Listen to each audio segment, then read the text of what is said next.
साल 2024 के मध्य उत्तर प्रदेश के एक छोटे से गांव चंदपुर में एक परिवार के चारों ओर चल रहे घटनाक्रम ने पूरे गांव में हलचल मचा दी थी। इस परिवार की बहू सविता की आदतें और उसकी जीवन शैली ने न केवल परिवार को बल्कि पूरे गांव को चिंतित कर दिया था। सविता की आदतें उसके पति राजेश और ससुराल वालों के बीच तनाव का कारण बन गई थी। सविता और राजेश की शादी 1 साल पहले हुई थी। राजेश का परिवार संपन्न था और उसकी मां सुधा एक घरेलू महिला थी। वह अपने परिवार को पूरी तरह से परंपरा के अनुसार चलाती थी और उसकी आदतें गांव में एक आदर्श मानी जाती थी। लेकिन सविता की आदतें कुछ अलग थी। सविता, जो अपनी पढ़ाई में काफ़ी अच्छी थी और शहर से आई थी, ने गांव की आदतों को अपनाने में कुछ समय लिया था। शादी के बाद सविता ने धीरे धीरे गांव के तौर तरीकों को अपनाने की कोशिश की, लेकिन उसके द्वारा पान मसाला खाने की आदत ने उसके ससुराल वालों को परेशान कर दिया। परिवार के सदस्य इसे एक खराब आदत मानते थे जो उसके सम्मान को प्रभावित करती थी। सविता सुबह उठते ही घर के कामों में लग जाती। उसे खाना पकाने में अच्छा लगता था और उसे नए नए व्यंजन बनाना सीख लिया था। लेकिन जैसे ही दिन ढलता, सविता की आदतें बदल जाती। दिन के अंत में जब पूरा परिवार सो जाता, सविता छुपकर पान मसाला खाती थी। ये आदत उसके लिए तनाव से बचने का एक तरीका बन गई थी। राजेश की मां सुधा को ये आदत बिल्कुल पसंद नहीं आई। वह मानती थी कि पान मसाला का सेवन एक अपसंस्कृति है जो इसे अपनाने से परिवार की इज्जत प्रभावित हो सकती है। सुधा ने सविता को कई बार समझाने की कोशिश की, लेकिन सविता का कहना था कि ये उसकी निजी पसंद है और वह इसे नहीं छोड़ सकती। सविता और सुधा के बीच तनाव बढ़ने लगा। राजेश, जो अपने माँ की आदतों का पालन करता था, दुविधा में पड़ गया। उसे अपने पत्नी और माँ के बीच एक संतुलन बनाए रखने में मुश्किल हो रही थी। इस बीच ने घर के माहौल को तनावपूर्ण बना दिया। एक दिन जब सुधा ने सविता को पान मसाला खाते हुए पकड़ लिया, तो उन्होंने सीधे राजेश को बुलाया और सविता के खिलाफ शिकायत की। राजेश ने सविता से इस बारे में बातचीत की और उन्हें समझाया कि ये आदत परिवार के सम्मान को प्रभावित कर रही है। सविता ने राजेश की बातों को गंभीरता से लिया, लेकिन उसने अपनी आदत को छोड़ने का फैसला नहीं किया। सविता का मानना था कि पान मसाला खाना उसकी एक आदत है और उसे इसे छोड़ना मुश्किल हो रहा है। वह जानती थी कि ये आदत उसके ससुराल वालों को खुश नहीं करती, लेकिन वह इस आदत को पूरी तरह से छोड़ने के लिए तैयार नहीं थी। सविता के लिए ये आदत केवल एक सांस्कृतिक प्रतीक नहीं थी, बल्कि ये उसके व्यक्तिगत संघर्षों और तनावों का एक तरीका थी। वह अपने परिवार के साथ सामंजस्य बैठाने की कोशिश कर रही थी, लेकिन उसकी ये आदत उसके लिए एक बड़ा मुद्दा बन चुकी थी। सविता की आदतें और उसकी पान मसाला खाने की आदत परिवार के भीतर एक गंभीर विवाद का रूप ले चुकी थी। राजेश और सुधा की चिंता ने सविता को और भी मानसिक दबाव में डाल दिया। परिवार में हर कोई इस मुद्दे पर अलग अलग राय रखता था और ये स्थिति घर की शांति को प्रभावित कर रही थी। सविता इस तनावपूर्ण माहौल से जूझ रही थी। पान मसाला उसकी आदत ही नहीं, बल्कि उसके तनाव और बेचैनी से निपटने का एक तरीका बन चुका था। लेकिन अब परिवार के दबाव के कारण उसने अपने आदतों पर नियंत्रण पाने की कोशिश की। वह जानती थी कि अगर वह इसे जल्दी नहीं छोड़ती तो घर का माहौल और भी खराब हो सकता है। राजेश की स्थिति बेहद कठिन हो गई थी।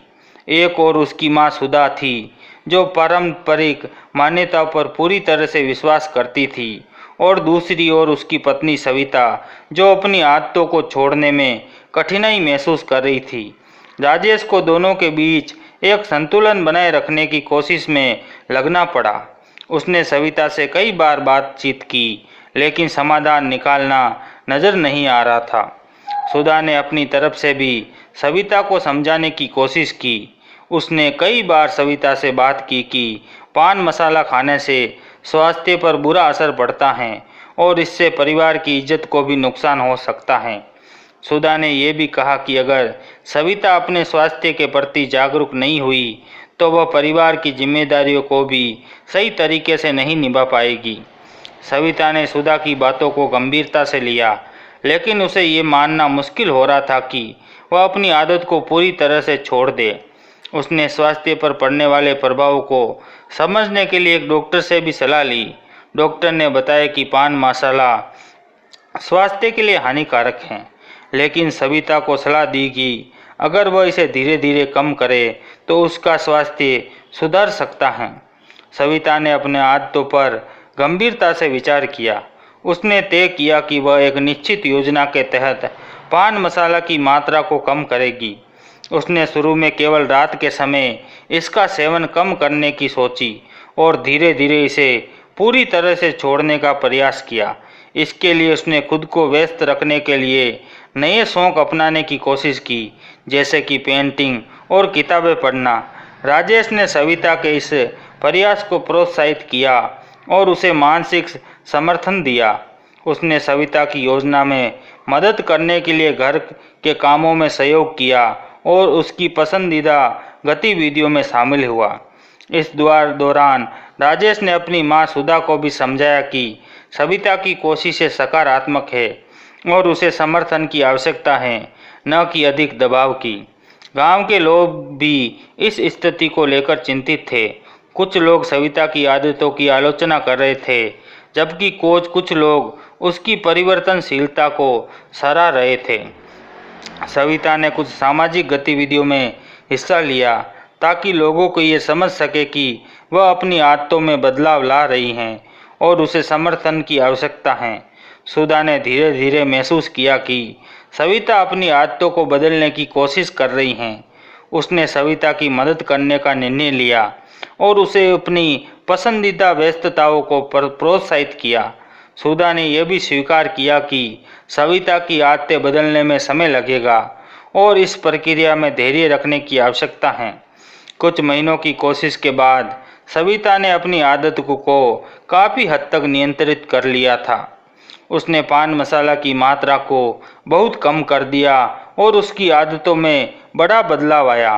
परिवार ने सविता के प्रयासों की सराहना की और घर का माहौल धीरे धीरे सामान्य हो गया। सविता ने अपनी आदत को नियंत्रण करने में काफ़ी सफलता प्राप्त की थी। अब उसने अपने जीवन में बदलाव लाने के लिए ठान लिया था। उसकी नई आदतों और प्रयासों ने न केवल परिवार को खुश किया, बल्कि उसकी अपनी आत्म संपत्ति को भी एक नई दिशा दी। उसने पान मसाला को पूरी तरह से छोड़ने का निर्णय लिया। इसके स्थान पर वह स्वस्थ विकल्पों को अपनाने की योजना बनाई। राजेश और सुधा ने सविता के प्रयासों को सराहा और उसकी नई आदतों को प्रोत्साहित किया। राजेश ने सविता के लिए एक छोटा सा उत्सव आयोजित किया, जिसमें पूरे परिवार ने एक साथ खाना खाया और सविता की सफलताओं का जश्न मनाया। सुधा ने भी सविता की पसंदीदा डिशेज को घर में शामिल किया और उसकी पसंद को सम्मानित किया। सविता ने अपनी दिनचर्या में कई नए शौक शामिल किए थे, जैसे कि योग और पेंटिंग। उसने अपने शौक को आत्म संवर्धन का हिस्सा बनाया और इन गतिविधियों ने उसे मानसिक और शारीरिक रूप से सशक्त किया। पेंटिंग के प्रति सविता की रुचि ने उसे एक नई पहचान दी और गांव में उसकी कला की तारीफ की जाने लगी। सविता की बदलाव की प्रक्रिया ने गांव में भी एक सकारात्मक दिन प्रभाव डाला। लोग उसकी कोशिशों को देखकर प्रेरित हुए और उन्होंने अपनी आदतों पर ध्यान देना शुरू किया। सविता ने गांव में एक छोटी सी कार्यशाला आयोजित की, जिसमें उसने स्वस्थ जीवन शैली और आदतों के बारे में जानकारी साझा की। इस पहल ने गांव में एक स्वस्थ वातावरण बनाने में मदद की और लोगों ने सविता की सराहना की। राजेश और सुधा के रिश्ते में भी सुधार आया। सुधा ने महसूस किया कि सविता की आदतों में बदलाव के लिए परिवार की समझदारी और समर्थन आवश्यक था। राजेश और सुधा के बीच अब अधिक सहयोग और समझ थी और उन्होंने मिलकर परिवार की समस्या को सुलझाने का एक नया तरीका अपनाया। सविता ने अपना आत्म संवर्धन की यात्रा के दौरान कई आत्मज्ञान प्राप्त किए। उसने समझा कि किसी भी आदत को बदलने के लिए समय, धैर्य और समर्थन की आवश्यकता होती है। सविता ने आत्म संयम और दृढ़ता से अपने लक्ष्य को प्राप्त किया और अब वह आत्म संतृप्ति और आत्म संतोष से भरी हुई थी। परिवार के सदस्य अब एक दूसरे के प्रति अधिक संवेदनशील और समझदार हो गए थे। सविता और राजेश ने मिलकर परिवार की जिम्मेदारी को साझा किया और सुधा ने अपनी पारंपरिक सोच में कुछ बदलाव किए। परिवार में एक नई ऊर्जा और सामंजस्य था जो सभी के लिए सुखद अनुभव था। सविता की कहानी में दिखाया कि किसी भी कठिनाई को पार करने के लिए सकारात्मक दृष्टिकोण, परिवार का समर्थन और आत्मसमर्पण की आवश्यकता होती है। इस यात्रा ने सविता और उसके परिवार को एक नई दिशा दी और उसके रिश्तों को और भी मजबूत किया। तो दोस्तों, कैसी लगी कहानी? अच्छी लगे तो चैनल को सब्सक्राइब करना ना भूलें।